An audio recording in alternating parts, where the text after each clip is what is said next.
Okay, Marcus, where are we on cakes? Get in there. Getting there? What the fuck do you...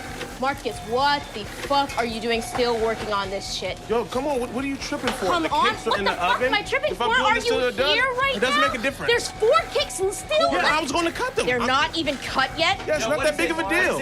Chef! I'm doing them in 5, basically. I'm gonna order them in stop. 5. Everything. Fire everything right fucking now. Okay, I'll fire everything now. I just was finishing Step talking out. to Marcus and Step out. Okay, I'm gonna talk to Marcus. Step out. Get I'll order... the fuck off my expo, chef, now! Every year, just when I think I've seen everything, I always seem to find a new TV show that just blows me away. And this year, that show was The Bear, from director Christopher Storer.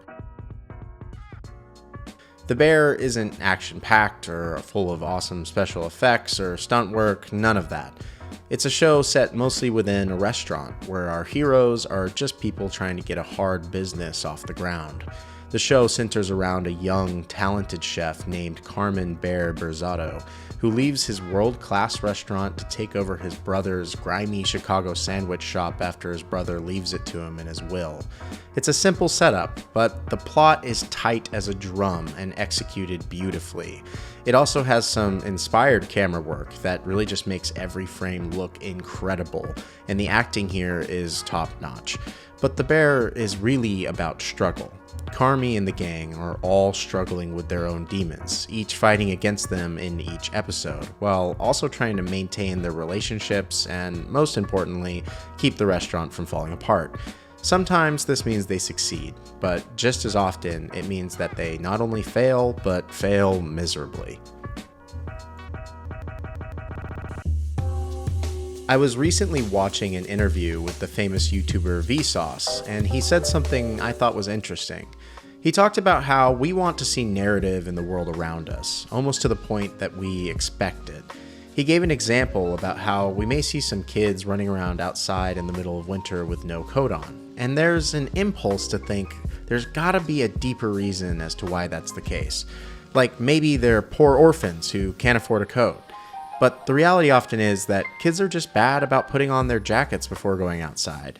He goes on to talk about how in narratives like movies, books, and TV, there usually needs to be a deeper reason the kids don't have a coat on, because otherwise it would feel unsatisfying for the narrative. Vsauce's commentary was meant to point out something about real people, but I also thought it illustrated something super interesting about stories. What we usually consider to be good characters in stories just usually means that they're internally consistent.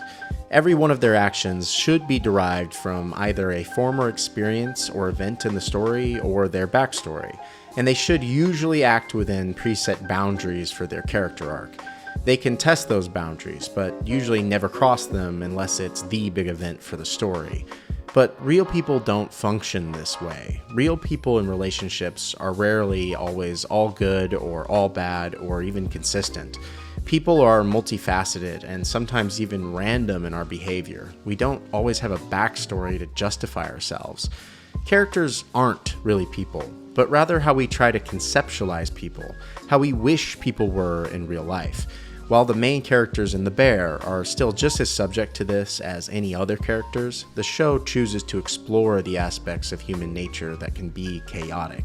The Bear is really about escaping the abyss of that chaos, both in behavior and circumstances, and creating order from it. But that violent and messy part of humanity has gravity, and pulling away from it takes constant effort. In the show, sometimes Carmy and the others succumb to this chaos, becoming violent, angry, and cruel. But then there are these healing moments of quiet and vulnerability where the characters carefully stitch back together torn relationships. This is where The Bear truly excels, in suspending its characters and audience on a tightrope and pulling it until it's about to snap. Sometimes it even does, but it intelligently takes the time and space for the tension to relieve a little with those touching moments, for the characters and audience to breathe. Always present, though, is the building tension of another carefully stacked house of cards ready to crumble. We feel the anxiety the characters do when things start going too well for too long, and the sadness and anger when it all falls apart, and yet the strengthening and resolve of its careful reconstruction.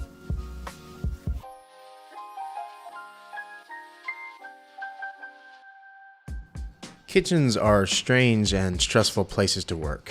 I would know because, just like so many others, I worked in restaurants all through college, both as a cook and a waiter.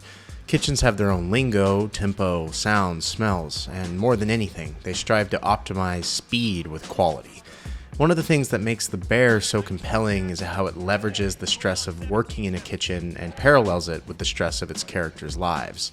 Visual storytelling uses a few tools to communicate with the audience. The script, both in performances and words, provides information about the plot. The camera provides the visual conception of the story, but it's in the editing room where you create feel. Editing is a lot like writing music, composing the rhythms and melodies of what is shown on screen. For The Bear, editors had to master the song of a kitchen, what it feels like to be running a busy restaurant every day.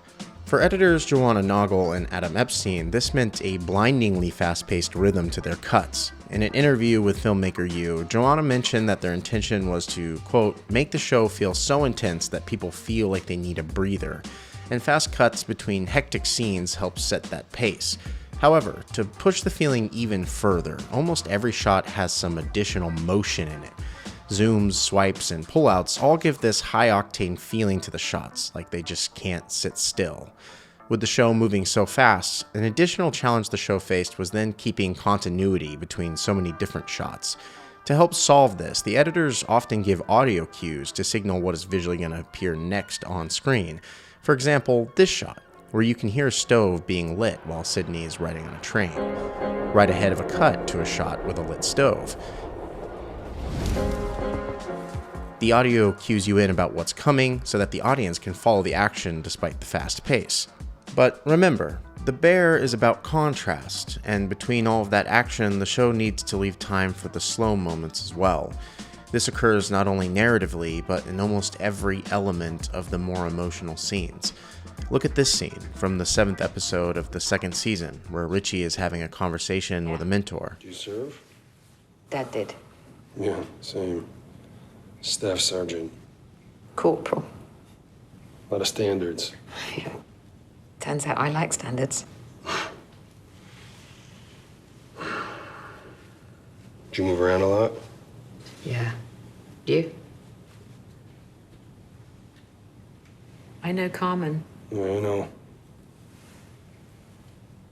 I'm sorry that he pulled a favor. Not at all. I don't do favors. It's astoundingly still. The camera never moves. The only cuts are between close-ups. There's no music, no background noise, nothing but the calm of a friendly conversation. After all of the hectic scenes of the lives of these characters, the editing communicates calm, quiet, and real consideration of the words being said. And that's what I feel when watching it. In fact, that's what our character Richie is supposed to be feeling. Emotions from a character on screen felt by the viewer instantaneously through the magic of editing and camera work. Across the show, there are many examples of this format for these types of scenes between many of the characters and at different times. So well aligned is the editing and camera work with the themes of the show, that push and pull against the gravity of chaos, that I think The Bear impacts its message on the viewers in a uniquely powerful way. Awaiting Season 3, I can't help but quietly root for Carmi and the gang, hoping that somewhere in the writing room they're finding a way to keep fighting.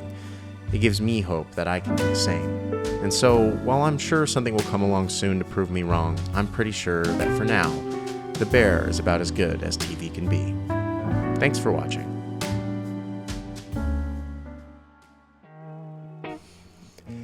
Hey everybody, thanks for stopping by and checking out my video on The Bear. It was my favorite thing I watched on TV in the last year or so, and it's just a great example of how you don't need big special effects or action sequences or any of that to make a great piece of TV work. All you need is writing, editing, and performances to be working together in harmony with a great story behind it. If you haven't seen the show, go and check it out. It's on Hulu. It is fantastic. If you liked the video, go ahead and leave me a like, and I'd love to hear any of your thoughts about The Bear or any of your favorite shows from the last year in the comments section, and I'll reply to any that I get. I know I haven't been making videos in a while, but I am back in 2024, so if you want to see what's coming out next, go ahead and subscribe to the YouTube channel. In the meantime, check out The Bear, and we'll see you on the next video. Thanks.